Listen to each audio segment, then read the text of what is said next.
Hello everyone, I am Dr. Bihakar and today I am going to discuss about the complete study plan for the NEET PG 2024.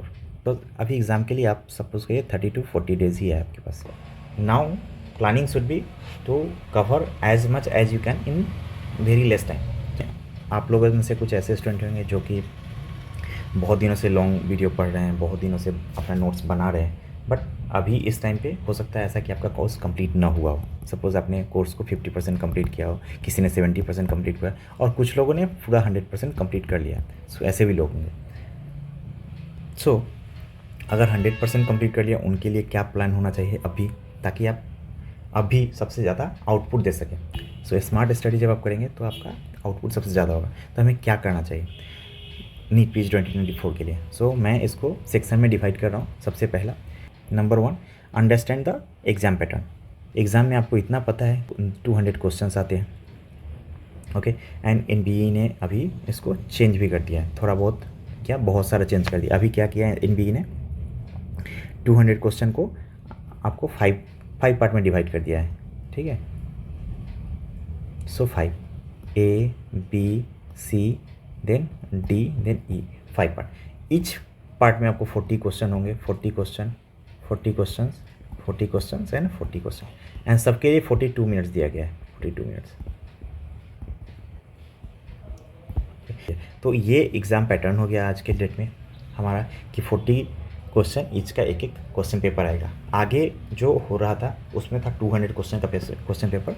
अभी हमें 40 question के बारे में ही सोचना है, क्योंकि ये फिक्स्ड हो गया नीट 2024 में. ये एग्ज़ाम पैटर्न ऐसा ही आएगा.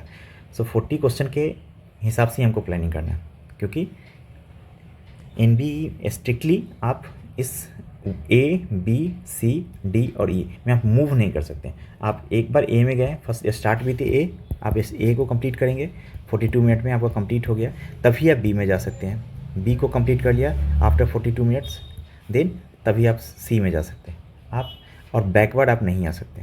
सो ये पॉसिबिलिटी नहीं है बैकवर्ड आ सकते हैं. सो ऐसा है कि आप फर्स्ट ए को कंप्लीट करेंगे, 40 क्वेश्चन को सॉल्व करेंगे. आपका वो क्वेश्चन 30 मिनट में सॉल्व हो जाए या 40 मिनट में सॉल्व हो जाए या कंप्लीट इनकम्प्लीट ही रहे. इट मीन्स आपने ए को कंप्लीट कर लिया है 42 मिनट्स में, तब आप बी में चले जाएंगे. आपने उससे पहले कंप्लीट कर लिया है, then you have to wait for some time and then जब 42 मिनट्स हो जाएगा तभी आप बी में चले जाएंगे ऑटोमेटिकली. सपोज़ करिए आपका 40 क्वेश्चन नहीं हुआ है, 35 क्वेश्चन ही हुआ है और 42 मिनट्स ओवर हो गया, तो आप 36 क्वेश्चन आप नहीं कर पाएंगे. आपको 40 आप बी में चले ही जाएंगे अब ऑटोमेटिकली. सो आपका क्वेश्चन 5 रह जाएगा. So time management is very very important. Then आप बी में जाएंगे, बी में अगेन आपको 42 मिनट्स मिलेगा एंड 40 क्वेश्चन मिलेंगे. अभी क्या करेंगे, आप बी को सॉल्व करेंगे क्वेश्चन को. आपको सपोज़ आप बी को 30 मिनट्स में कर लिए ख़त्म, एंड आपका क्वेश्चन रह गया था 5 क्वेश्चन ए में, या कुछ क्वेश्चन ऐसा है जिसमें आपको लगा कि मिस्टेक हुआ है मेरा, मैं उसको इम्प्रूव करना चाहता हूँ, चेंज करना चाहता हूँ आंसर, तो आप वो नहीं कर पाएंगे. आप बी से ए में आप नहीं आ सकते हैं, किसी भी हालत में नहीं आ सकते, इवन आपके पास टाइम है. सो अगर आपने 30 मिनट में भी कंप्लीट कर लिया तो भी अगेन आपको बैठना पड़ेगा, वेट करना पड़ेगा. आप ए में जाके ए के क्वेश्चन को आप इम्प्रूव नहीं कर सकते, आप उसके आंसर को चेंज नहीं कर सकते, कुछ भी मॉडिफाई नहीं कर सकते. आप बी का सिर्फ बी में ही कर सकते हैं. वो 42 मिनट्स आपको सिर्फ बी के लिए ही है. देन आप 42 मिनट्स जब कंप्लीट हो जाएगा तो ऑटोमेटिकली आप सेक्शन सी में चले जाएंगे, देन अगेन डी में चले जाएंगे, देन अगेन ई में चले जाएंगे. सो ये 42 मिनट्स का ये similar type of reaction, chain reaction होगा, ठीक है. इसको आप कोई भी बैकवर्ड नहीं आ सकते हैं, फॉरवर्ड भी नहीं जा सकते. आप जिस सेक्शन में हैं वहीं पे रह सकते हैं, आप उससे ना नेक्स्ट में जा सकते हैं ना प्रीवियस में जा सकते हैं. हाँ, उस सेक्शन में, जिस सेक्शन में आप हैं, पर्टिकुलर सेक्शन में आप जो चाहें कर सकते हैं. 42 मिनट्स में आप क्वेश्चन को बार बार रिवाइज कर सकते हैं, बार बार आप चेंज कर सकते हैं, वो आपके पास ऑप्शन है. बट दूसरे सेक्शन में आप नहीं जा सकते हैं, ना फॉरवर्ड जा सकते हैं ना बैकवर्ड जा सकते हैं, ये ऑप्शन नहीं है, ठीक है. तो एक understand exam pattern. One more thing you should understand about the NEET PG. So NEET PG में क्वेश्चन 200 आता है, पैटर्न आपने समझ लिया. एक और चीज़ है, यहाँ पे टॉपिक रिवाइज होते, टॉपिक रिपीट होता है, नॉट क्वेश्चन. क्वेश्चन रिपीट होने का चांसेस थोड़ा कम होता है. तो अभी हम कैसे पढ़ें, इसको पढ़ने के लिए स्ट्रेटजी क्या होना चाहिए. सो टॉपिक रिपीट होता है, तो आपको ये पता होना चाहिए कि टॉपिक कौन कौन सा टॉपिक आ रहा है. अगर आप INI-CET को लेंगे तो वहाँ पे question as it is repeat होने का चांसेस थोड़ा ज़्यादा होता है, परसेंटेज ऑफ क्वेश्चन। तो आप क्या करेंगे, फर्स्ट PYQ करेंगे। यहाँ पे PYQ करने से क्या होगा, PYQ में क्वेश्चन जो आ रहा है, सो टॉपिक आपको पता चल गया, उस क्वेश्चन को जब आप सॉल्व करेंगे तो उसका आंसर पता चल गया, तो उस टॉपिक से कोई भी क्वेश्चन आता है तो आप उसको अच्छे से सॉल्व कर पाएंगे। सो आपको क्वेश्चन रिपीट मीन्स, अगर आप नीट PG के लिए प्रिपेयर करें तो आपको क्वेश्चन पे फोकस नहीं करना है, ज़्यादा फोकस करना है बट क्वेश्चन से आपको आंसर पे फोकस करना है, कॉन्सेप्ट थोड़ा सा बिल्डअप कर लिए ताकि आप उससे रिलेटेड कोई भी क्वेश्चन आए थोड़ा चेंज करके तो वो आप सॉल्व कर पाए। और INI-CET अगर दे रहे हैं साथ में तो आपका दोनों एक साथ सॉल्व हो जाएगा। सो हमें ये एग्ज़ाम पैटर्न हमें समझ में आया अभी तक कि एग्ज़ाम पैटर्न चेंज हो चुका है, ABCDE 5 पार्ट में डिवाइड हो चुका है, 40 क्वेश्चन ईच होगा, each part section we can say, and each section के लिए 42 मिनट्स मिलेगा। ठीक है, हमें A से B में A पहले करना है, B आप पहले से स्टार्ट नहीं कर सकते, आपको स्टार्ट A से ही करना पड़ेगा, फिर B में जाना पड़ेगा, फिर B से C में जाना पड़ेगा, वो आपके पास चॉइस नहीं है, वो खुद ब खुद जाएगा। ठीक है, अगर आपने उसको पहले ख़त्म कर लिया है A सेक्शन को तो भी आपको वेट करना पड़ेगा, आप उस नेक्स्ट में नहीं जा सकते हैं before 42 minutes over. So first आपने अगर 30 मिनट में कंप्लीट कर लिया है तो भी आपको 10-12 मिनट्स आपको वेट करना पड़ेगा। तो बेटर ये है टारगेट लो 35 मिनट से टू 40 मिनट्स का टारगेट लें कि हमारा क्वेश्चन 35 मिनट में ख़त्म हो जाना चाहिए। उसके बाद आपके पास 5 to 7 मिनट रहे, सब 35 मिनट इस शुड बी आइडियल टाइम आपके पास ये होना चाहिए, ताकि आपके पास 5 to 7 मिनट आपके पास टाइम होगा। जिस क्वेश्चन में आपने मार्क किया है जो इनकम्प्लीट है या फिर जिसको आपको रिव्यू करना है वो आप उस टाइम में कर लीजिए, और देन अगेन आप ऑटोमेटिकली अपने नेक्स्ट में मूव कर लेंगे। जब नेक्स्ट में चले जाएंगे आपको अगेन उसको 42 मिनट मिलेगा सेक्शन में, और वहाँ पे आप पीछे नहीं आ सकते। आपने सपोज किया कि आपने सेकंड सेक्शन में आपने 30 मिनट में कंप्लीट कर लिया और पीछे वाले सेक्शन में कुछ क्वेश्चन मेरा रह गया था तो मैं उसको कंप्लीट कर लूँ क्या, तो ये पॉसिबल नहीं है। आप उसी सेक्शन में रह सकते हैं, आगे भी नहीं जा सकते कि चलो मैं अभी कंप्लीट हो गया मैं नेक्स्ट सेक्शन में चला जाता हूँ, तो वो भी नहीं कर सकते। तो आपको उसी में टाइम मैनेजमेंट करना है कि आपको 45 मिनट्स जो मिला है, 42 मिनट्स जो मिला है, सो आप कवर करने की कोशिश करिए। 35 मिनट्स में आप अराउंड आप 40 क्वेश्चन को कवर करिए, और नेक्स्ट 5 to 7 मिनट आप उसको रिव्यू करिए कि कहीं कोई मिस्टेक तो नहीं रह गया, कुछ रह तो नहीं गया मिस्टेक। सो ये दिस शुड बी आपको प्लानिंग। सो एग्जाम पैटर्न आपको समझ में आ गया। सो पॉइंट नंबर 2 क्या होगा, then study plan. Okay, so study plan में क्या हो सकता है, हमें अभी स्टडी प्लान करना है, क्या शुरू करें, start, where to start, where to start.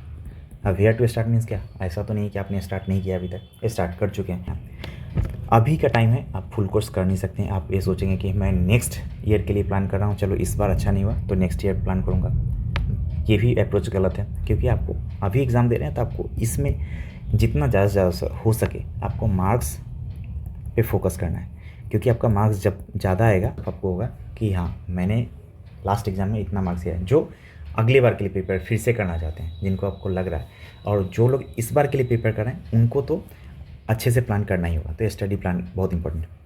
तो कैसे करें स्टडी प्लान, इसमें ये हो सकता है कि आपको शॉर्ट सब्जेक्ट हो सकता है, शॉर्ट सब्जेक्ट, इंटीग्रेटेड सब्जेक्ट और लॉन्ग सब्जेक्ट। सो इंटीग्रेटेड और लॉन्ग को आप एक साथ रख सकते हैं, और मिड सब्जेक्ट को आप एक साथ रख सकते हैं, और शॉर्ट सब्जेक्ट को एक साथ रख सकते हैं।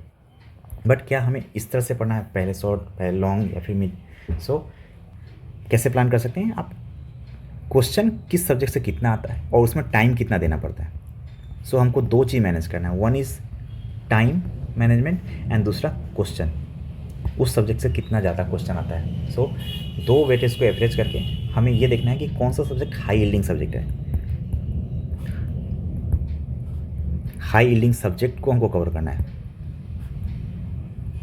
ना कि हाई सबसे ज़्यादा मार्क्स जिस सब्जेक्ट से आता है। ऐसे हो सकता है कि मेडिसिन से बहुत ज़्यादा मार्क्स आते हो, 25-30 मार्क्स आता है, ठीक है, मेडिसिन से 25 भी आ गया, 30 भी आ गया सपोज करिए, बट उसमें आपको टाइम बहुत ज़्यादा देना पड़ता है, और कंपेरेटिवली उससे कम टाइम में आप 4-5 सब्जेक्ट को स्मॉल सब्जेक्ट कर पाएंगे, और उससे कम टाइम में और उससे ज़्यादा मार्क्स हो जाएगा। तो हमें उस पर फोकस करना है जिससे कम टाइम में हम सबसे ज़्यादा पहले मार्क्स को गेन कर लें। सो ये हमारा स्ट्रेटजी होना चाहिए स्टडी प्लान। सो मैं यहाँ पे इन ब्रीफ आपको कुछ सब्जेक्ट का आइडिया दे देता हूँ जिस सब्जेक्ट से सबसे ज़्यादा मार्क्स आते हैं कम टाइम में। सो ये कैसे प्लान किया मैंने, मेन वीडियोस, वीडियोस आवर्स में कितना है। देन अगर आप रिवीजन बोलते हैं, रैपिड रिवीजन और रिवीजन वीडियो, उसका आवर्स कितना है पर सब्जेक्ट। सो वो आवर्स सब्जेक्ट और सब्जेक्ट से क्वेश्चन कितना आता है। तो दो चीज़ देखता है, फर्स्ट कितना आवर का वीडियो है उसका और कितना क्वेश्चंस उससे आते हैं। सो उसके बाद हम ये डिसाइड करेंगे कौन सा सब्जेक्ट हाई यील्डिंग है, जिसमें सबसे कम टाइम देके। सो मेरा एम है less time and maximum question. So ये हमारा एम होगा।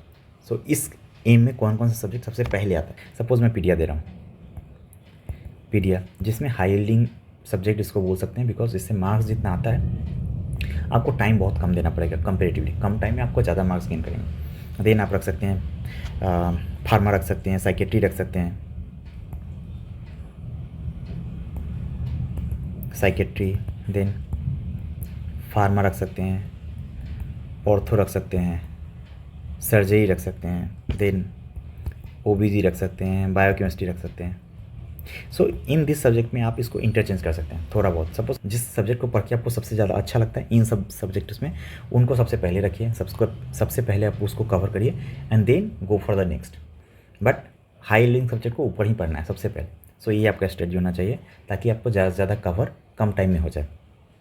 ओके, देन बायोकेमिस्ट्री के बाद आपका कुछ बच गया तो आप एफएसएम रख सकते हैं, डर्मा रख सकते हैं, देन माइक्रो रख सकते हैं, फिजियो रख सकते हैं, physio, medicine, patho and then ortho, radio रख सकते हैं, रेडियो रख सकते हैं, देन एनाटॉमी रख सकते हैं। दिस सब्जेक्ट्स आर क्वेश्चंस आते हैं, बट जितना टाइम आप देंगे उतना क्वेश्चन आपको मिलेगा नहीं। इस बीच में इस एफएसएम के आसपास में आप में ईएनटी ऑप्था भी रख सकते हैं, ईएनटी ऑप्था रख सकते हैं आफ्टर 10-12 के आसपास में आप उसको रख सकते हैं। सो बिफोर आप रेडियो एनाटॉमी के ऊपर या पैथो के ऊपर आप ईएनटी ऑप्था भी रख सकते हैं एंड दिस एनेस्थीसिया भी रख सकते हैं लास्ट में। एनेस्थीसिया से इतना ज़्यादा क्वेश्चन नहीं आता है जितना उसमें आपको टाइम देना पड़ता है। पहले आते थे, आजकल ट्रेंड थोड़ा चेंज हो चुका है। ट्रेंड कहाँ पे ज़्यादा हो रहा है, ओबीजी, बायोकेमिस्ट्री, सर्जरी, इन सब से क्वेश्चन बहुत ज़्यादा आते हैं, ऑर्थो से क्वेश्चन ज़्यादा आते हैं, और पीडिया, साइकेट्री, फार्मा, ये सब से क्वेश्चन पहले से ही ज़्यादा आते हैं और उसमें टाइम कम देना होता है। सो ये सब सब्जेक्ट हाई यील्डिंग है और अभी ट्रेंड में सर्जरी, ओबीजी, बायोकेमिस्ट्री का ट्रेंड अप जा रहा है। सो चांसेस ये हैं कि ये सब सब्जेक्ट का क्वेश्चन आगे और भी ऊपर जाए, बढ़ रहा है। बट अदर सब्जेक्ट सपोज कि रेडियो, एनाटॉमी, एनास्थीसिया, पैथो, इन सब से ट्रेंड अभी नीचे की तरफ गया है। सो इतना मार्क्स नहीं आता और टाइम बहुत ज़्यादा देना पड़ता है। ऐसा नहीं कि क्वेश्चन नहीं आते, मेडिसिन से क्वेश्चन बहुत आते हैं, बट आपको टाइम कंपेरेटिवली बहुत ज़्यादा देना पड़ेगा। उस जितना टाइम आप मेडिसिन को देंगे उतना में 3-4 सब्जेक्ट आपको खत्म हो जाएगा। सपोज आपने मेडिसिन को जितना टाइम दिया उतना बायोकेमिस्ट्री, ओबीजी, इवन सर्जरी खत्म हो जाएगा। सो आपने मेडिसिन का डबल, आपने जितना मार्क्स मेडिसिन से आता है उससे डबल मार्क्स आप इस 30 सब्जेक्ट में आपको कवर हो जाएगा। मेडिसिन सपोज करिए 25 क्वेश्चन आ रहे हैं और यहाँ से आपको 50 क्वेश्चन से भी ज़्यादा आ रहा है। सो ऑब्वियसली आप सेम टाइम में आप डबल गेन कर रहे हैं। सो आपका फोकस यहाँ पे होना चाहिए। Okay, so let's move to the. So अभी तक हमने पॉइंट नंबर 1 हमने डिस्कस कर लिया है। So understand pattern, exam pattern. Then second में हमने डिस्कस किया है study plan. Number 3 study material. Study plan आपने कर लिया है, अगर स्टडी मटेरियल नहीं है आपके पास, कहाँ से पढ़ें, कैसे पढ़ें, सो वो भी ज़रूरी है। स्टडी मटेरियल आप कहाँ से लेंगे। सो ऑब्वियसली स्टडी मटेरियल आपका नोट्स हो सकता है, देन रैपिड रिवीजन, बीटीआर हो सकता है। नोट्स क्या है, आपने फुल वीडियो देखा है या फिर रैपिड रिवीजन वीडियो देखा है, कहीं से भी आपने नोट्स जो बनाए वो नोट्स हुआ। आपका ये नोट्स ऐसा हो सकता है कि आपने 100% कवर कर लिया है कोर्स, किसी ने 50% कवर किया है। So what ever notes you have, that notes. अगर वो नोट्स नहीं है तो रैपिड रिवीजन से आपको पढ़ना पड़ेगा या फिर बीटीआर से पढ़ना पड़ेगा, डिपेंडिंग अपॉन आप किस प्लेटफॉर्म को आप प्रेफर करते हैं। And then most important is PYQ। बट पहले मैंने आपको बताया था PYQ तो से क्वेश्चन नीट पीजी में कम आते हैं डायरेक्टली क्वेश्चन, बट टॉपिक तो रिपीट होता है। टॉपिक पे हमें जाना है। सो आप क्वेश्चन सॉल्व करेंगे, आपको टॉपिक मिलेगा, उसका एक्सप्लेनेशन पढ़ेंगे, आपका वो टॉपिक कवर हो गया, ठीक है। एंड वो टॉपिक को आपको नोट करके रखना है, टॉपिक को नोट करके रखना है। टॉपिक को आपको नोट करके रखना है, और वो टॉपिक आपका रैपिड डिवीज़न से हो, बीटीआर से हो या पीवाईक्यू से हो, कहीं से भी हो, वो टॉपिक को कवर करना है। सो अगर पॉसिबल हुआ तो मैं आपको टॉपिक्स दे दूंगा सब सब्जेक्ट का अलग अलग से टॉपिक, कौन सा टॉपिक से सब इंपॉर्टेंट टॉपिक जिससे क्वेश्चन अभी तक आ चुके हैं, सो टॉपिक मैं कवर कर दूंगा या फिर पीडीएफ ही दे दूंगा, ठीक है। सो अगर आपके पास नोट्स है तो फिर क्या कहाँ से स्टार्ट करें? सो फर्स्ट मेरे हिसाब से पीवाईक्यू से स्टार्ट करिए। पीवाईक्यू देखिए, उससे आपको क्वेश्चन का आइडिया मिल जाएगा कि कौन कौन सा टॉपिक से क्वेश्चंस आते हैं, आपका कुछ आंसर भी हो जाएगा अभी। तो क्या फुल वीडियो नहीं पढ़ना है अभी तक? नहीं, फुल वीडियो पढ़ सकते हैं। जिसने 100% कवर कर लिया तो वो नोट से जा सकते हैं, बट उससे पहले मैं सजेस्ट करूँगा कि पीवाईक्यू देखिए, ताकि आपका एक ओरिएंटेशन फिर से वापस आ जाए कि क्वेश्चंस आते कैसे। आपने पढ़ लिया है थियोरेटिकल, बट क्वेश्चन का ओरिएंटेशन तभी होगा जब आप पीवाईक्यू करेंगे। तो फर्स्ट पीवाई करिए, उसके बाद आप आइदर नोट करिए और बीटीआर करिए या फिर रैपिड डिवीजन, जो भी आपके पास अवेलेबल हो।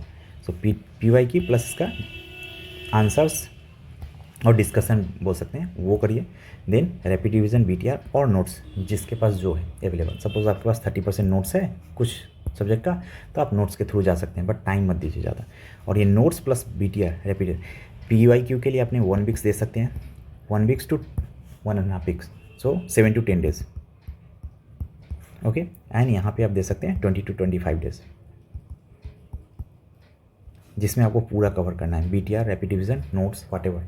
आप नोट से कंप्लीट करते हैं तो भी आप 20 to 25 डेज, आप रैपिड डिवीजन और बीटीआर से करते हैं, सो वहाँ पे भी आपको 20 to 25 डेज आपको देना है, मैं 3 to 4 वीक, ओके। अगर आप दोनों को मिक्स करके करते हैं तो भी आपको उतना ही टाइम देना है, दोनों कवर करना है, ऑल सब्जेक्ट। और सब्जेक्ट कौन सा कवर करना है? पहले हाई एल्डिंग सब्जेक्ट करना है, और देन जिसमें एल्डिंग लो एल्ड सब्जेक्ट जिसको बोल सकते हैं वो, और उसमें भी हाई एल्ड टॉपिक्स को पहले कवर करना है। और उससे भी इम्पोर्टेंट आपको वैसे टॉपिक को कवर करना है जो सबसे ईजी लगता हो, ईजी टॉपिक को आपको कवर करना है, और टफ टॉपिक में अभी स्टक नहीं होना है। ये 2 पॉइंट बहुत याद रखना है। ईजी टॉपिक को आपको कवर करना है, और स्टक जिस टॉपिक में आप स्टक हो गए हैं, स्टक मीन्स क्या, आप इस टॉपिक को पढ़ने गए, आपको वो बहुत टाइम ले रहा है, तो उस टॉपिक को आप स्किप करिए। अभी के लिए फ़िलहाल उस टॉपिक को स्किप करिए। आपको ज़्यादा से ज़्यादा सब्जेक्ट कवर करना है, ज़्यादा से ज़्यादा टॉपिक कवर करना है, ना कि एक टॉपिक पे आपको ज़्यादा टाइम देना है, बिकॉज वो टॉपिक से क्वेश्चन आएगा या नहीं आएगा उसका गारंटी चांसेस बहुत लेस है। सो बेटर टू एक टॉपिक पे आपको जितना टाइम दे रहे हैं उतना में आप 10 टॉपिक कवर करिए, वो ज़्यादा बेटर होगा। सो नंबर 4 में ये ऑलरेडी मैं डिस्कस कर चुका हूँ, हाई टॉपिक्स और सब्जेक्ट्स। फर्स्ट सब्जेक्ट को लीजिए हाई एल्ड सब्जेक्ट का, उसका हाईलिंग टॉपिक को लीजिए, आप उसको पहले कवर करिए, और उसमें भी जो ईजिली डाइजेस्टेबल हो। ईजिली डाइजेस्टेबल मीन्स जो आपको ईजिली समझ में आए क्वेश्चन, उसको करिए। जो बहुत टफ है, जिसमें आप स्टक कर गए हैं, उस टॉपिक को आप छोड़ दीजिए अभी के लिए, and then move to the next point. So point number 5, so मैंने ऑलरेडी बता दिया है कि यहाँ पे इजीली रिवाइजेबल टॉपिक को ही कवर करना है। सो आप हाईलिंग टॉपिक एंड सब्जेक्ट को कवर करना है, उसके बाद आपको इजीली रिवाइजेबल जिस टॉपिक को आप बहुत जल्दी और अच्छे से जो आपको याद रह जाता है उसको कवर करना है। क्यों कवर करना है? क्योंकि क्या होता है एग्जाम में 10 क्वेश्चन और बहुत सारे स्टूडेंट 10 to 15 क्वेश्चंस रॉन्ग करके आ जाते हैं। क्यों रॉन्ग करके आते हैं? क्योंकि वो लॉन्ग वीडियोस और नोट्स को पढ़ते रहते हैं बहुत सारे, और जो ईजिली डाइजेस्टेबल चीज़ है जिसमें स्टक हो जाते हैं उसी को पढ़ते रहते हैं, उसी में ज़्यादा टाइम देते हैं उसको क्लियर करने के लिए। नहीं इसको क्लियर करना है, नहीं इसको क्लियर करना है, और उससे क्वेश्चन आता नहीं है। और क्या होता है जो ईजिली जो आप पढ़ सकते थे, जितना टाइम आपने एक क्वेश्चन पे दिया है और उससे क्वेश्चन नहीं आया, और ऐसा हो सकता है कि उतना टाइम आवर्स जो आपने दिया है 3-4 आवर 2 आवर, उतना में आप 10 क्वेश्चन टॉपिक पढ़ सकते थे या 20 टॉपिक पढ़ सकते थे, और उससे क्वेश्चन आया और वो सिली मिस्टेक कर दिया है। सिली मिस्टेक करके आपने 10-15 क्वेश्चन आपने रॉन्ग कर दिया है। सो आपका 40-50 मार्क्स आपका कम हो गया है, और इवन आपका थाउजेंड्स में आपका रैंक पीछे चला गया है because of this silly mistake. So don't do this. Easily revisable topic को सबसे पहले फोकस करना है। सो पहले हाई एल्ड सब्जेक्ट को कवर करना है, उस हाई एल्ड सब्जेक्ट से आपको हाई एल्ड टॉपिक को चूज़ करना है, और अगर चूज़ नहीं होता है तो आप एज ए होल आप जाते रहिए, जो भी हो सकता है। तो आप क्या करेंगे, आप इजीली रिवाइजेबल टॉपिक को आप फर्स्ट कवर करिए, ठीक है। अगर फिर आपके पास टाइम बचता है तो फिर आप जाइए, अदरवाइज आप ट्राई करिए ज़्यादा से ज़्यादा सब्जेक्ट को कवर करने के लिए जो इजीली रिवाइजेबल हो, okay. Next you should stay motivated, focused and motivated. Focused and motivated. So ये कैसे होगा? ऑब्वियसली आप फोकस्ड एंड मोटिवेटेड आपको होना पड़ेगा, आपको टाइम देना पड़ेगा, keep your mind cool. And उसके बाद आप क्या कर सकते हैं, आप दूसरे को मत देखें, कोई क्या कर रहा है कोई क्या नहीं कर रहा है, उस पर आप फोकस मत करें, आप अपने आप पे फोकस करो। आप वो करने की कोशिश मत करो जो आप नहीं कर सकते, क्योंकि उसमें और आप निगेटिवली चले जाओगे। निगेटिव, आपको पॉजिटिव में जाना है तो आप जितना ज़्यादा सिंपल क्वेश्चन को आप कवर करेंगे, जितना ज़्यादा टॉपिक को कवर करेंगे, आप उतना ही आपका ये क्या बोलते हैं मोटिवेटेड रहेंगे, क्योंकि आपने अच्छे से ज़्यादा से ज़्यादा सब्जेक्ट को कवर कर लिया है। आपको पता है कि कौन सा सब्जेक्ट ज़्यादा क्वेश्चंस मीन्स कम टाइम में आप कवर कर सकते हैं। अगर आप कवर कर लेते हैं बहुत सारा सब्जेक्ट, तो आपका ये ऑब्वियसली मोटिवेशन आपको देगा कि नहीं, मैंने आपने 70% 80% कवर कर लिया है, रिवीजन कर लिया है, तो चलो ठीक है, मैंने कुछ एक बेसिक कवर टॉपिक कर लिया है, सो अभी मैं कर पाऊँगा। जो डर होता है वो कम हो जाएगा, ठीक है। देन लिस्ट किसका बनाना है? सब्जेक्ट आप लीजिए सबसे पहले, हाई लिस्ट सब्जेक्ट, उसका टॉपिक को लीजिए। आप टॉपिक को कैसे ले सकते हैं? आप जो पढ़ रहे हैं वहाँ से टॉपिक ले सकते हैं, PYQ से ले सकते हैं, और आप नोट से ले सकते हैं, या BTR जो ही पढ़ रहे हैं, जैसे ही पढ़ रहे हैं वहाँ से टॉपिक लीजिए। या फिर ऐसा कर सकते हैं, आप पहले टॉपिक को लिख सकते हैं, बट इसमें टाइम कंज्यूमिंग हो सकता है। सो बेटर टू जब पढ़ते जाइए आप उस टॉपिक को जो पढ़ेंगे, आप टॉपिक को जस्ट शॉर्ट में आप लिख लीजिए कि आपने, या फिर मार्क कर लीजिए कहीं से भी पेपर में किया, जिस जगह से पढ़ रहे हैं नोट में वहाँ पे आप एक मार्क कर दीजिए पेंसिल से कि हाँ मैंने इस टॉपिक को कवर कर दिया। तो क्या होगा, आपके पास ये आइडिया होगा कि इस टॉपिक को मैंने कवर कर दिया है। और अलग से आप एक टॉपिक को लिख लेते हैं तो उससे बेनिफिट क्या होगा कि आप फिर से उस पेज को सिर्फ नेक्स्ट टाइम जब आपको देखना होगा बिफोर 1 और 2 वीक बिफोर एग्ज़ाम, तो आप उस टॉपिक को सिर्फ देखेंगे। ओके, सो मुझे ये टॉपिक मैंने पढ़ा था क्या, ओके, सो वो टॉपिक को आप रिकॉल करने की कोशिश करेंगे। और अगर रिकॉल हो गया तो ठीक है, नहीं हुआ, कुछ मिस कर रहे हैं, तो आप सिर्फ डायरेक्टली उस टॉपिक पे जाएंगे। सपोज़ आपने 10 टॉपिक लिखा हुआ है, 10 टॉपिक में से 7 टॉपिक आपको याद आ रहा है, ओके मैंने ये पढ़ा था, ठीक है। 3 टॉपिक आप मिस कर रहे हैं, कुछ मिस्टेक हो रहा है, तो आप डायरेक्टली उस टॉपिक पे जाएंगे, उसको सर्च करेंगे, उसका आंसर, और उसको क्लियर कर लेंगे। तो इससे क्या होगा, आपका सिली मिस्टेक होने का चांसेस बहुत कम हो जाएगा। डिक्रीज सिली मिस्टेक का चांस बहुत कम हो जाएगा। Next number 8, image based question. So अभी इमेज बेस्ड क्वेश्चन एक साथ आप सारा सब्जेक्ट का आप कहीं पे जो भी हो हमें कर लेना है। उसके लिए 1 to 2 डेज़ और 3 डेज़, 1 to 2 डेज़ में आपको और इस क्वेश्चन जितना भी इमेज बेस्ड क्वेश्चन आता है उन सारे चीज़ों को कवर कर लेना है, ठीक है। देन नेक्स्ट नंबर 9, टॉपिक को डिवीज़न कर लीजिए। डेट अभी से ही डेट वाइज प्लान कर लीजिए। सो पहले नोट्स और BTR जो भी है आपका, या रैपिड डिवीज़न है या PYQ है, उन सब के लिए अभी आप जिस डेट को आप देख रहे हैं और जितना दिन है उसके हिसाब से उसको डिवाइड कर लीजिए डेज़ में। सो 1 2 3 आप डिवीज़न कर लीजिए।